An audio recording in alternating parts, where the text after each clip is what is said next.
My name's Lindsay Elizabeth, and I wanted to share some tips on writing fight scenes today. I'll be going through 5 tips, and I did write them down, so if I'm not looking at the camera, I'm looking at my notes to make sure I don't miss anything. But I am a self-published indie author. I currently have 2 books out right now in the Kingdoms of Kairos series. And the 3rd book in the series, Kingdom of Ice and Nightmares, I am working on writing, and our main narrator, Genesis, is quite a fighty character. She loves to fight people, and she loves to win. So let's talk about fight scenes. The first tip I have for you is to, ironically, not focus on the fighting itself. Don't focus on the words or the punches or the moves or the hits and what they're called on a technical level. You can work that in if it makes sense for your narrator to know those things, like if they're trained in martial arts or boxing or they've learned the technical names. You can throw those in, but you don't want to confuse the reader by always saying, I threw a left hook and then an uppercut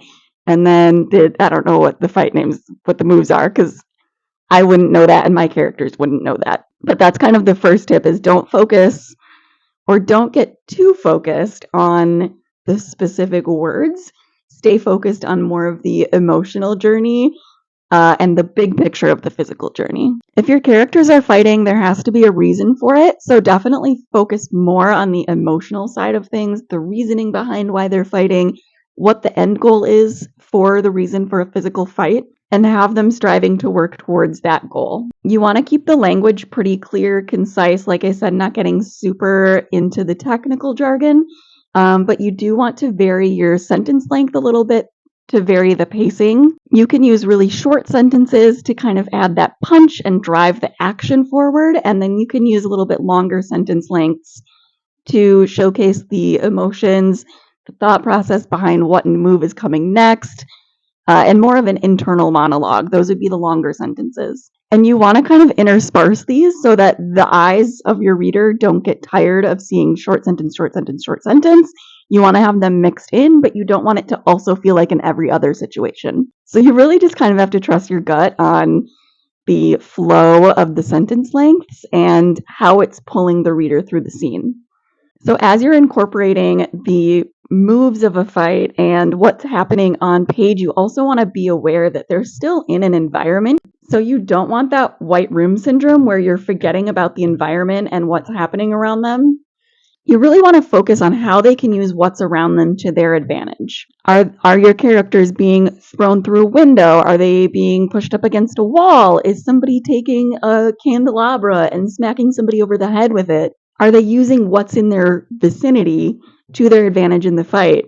Or is the environment particularly unhelpful in their fight? They could be tripping over junk in a junkyard. They could be on the edge of a cliff they're trying to stay away from it so they don't fall. So you really want to also incorporate the environment into your fight scenes. The last major tip I have for writing a good fight scene is to, like I said at the beginning, keep that end goal in mind, but you also want to show the consequences of the fight.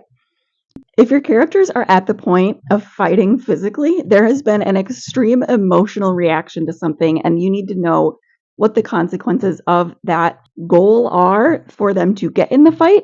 And then you also have to keep in mind, while they're fighting, are they trained and they have really good stamina? Are they out of breath? Are they tired? Is there adrenaline going? Are they feeling the pain? Are they in shock after the fact where they haven't felt the pain throughout the fight? Because sometimes when your adrenaline is really high, you're not feeling the pain. Your body is just reacting in that fight or flight response. Your amygdala is going.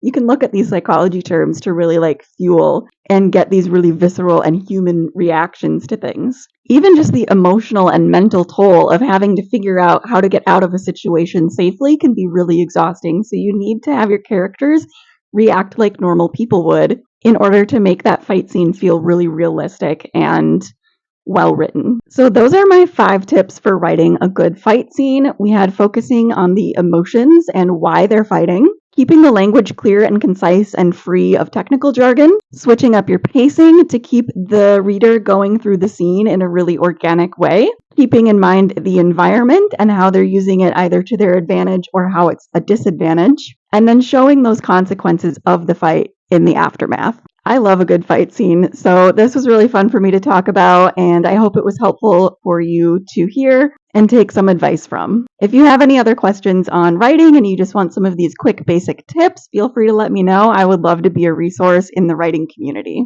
Again, my name is Lindsay Elizabeth, and that's all I got. If you like spicy dark fantasy books, you can check them out at the link in my Shmio, and I'll see you next time. Thanks for watching. Bye.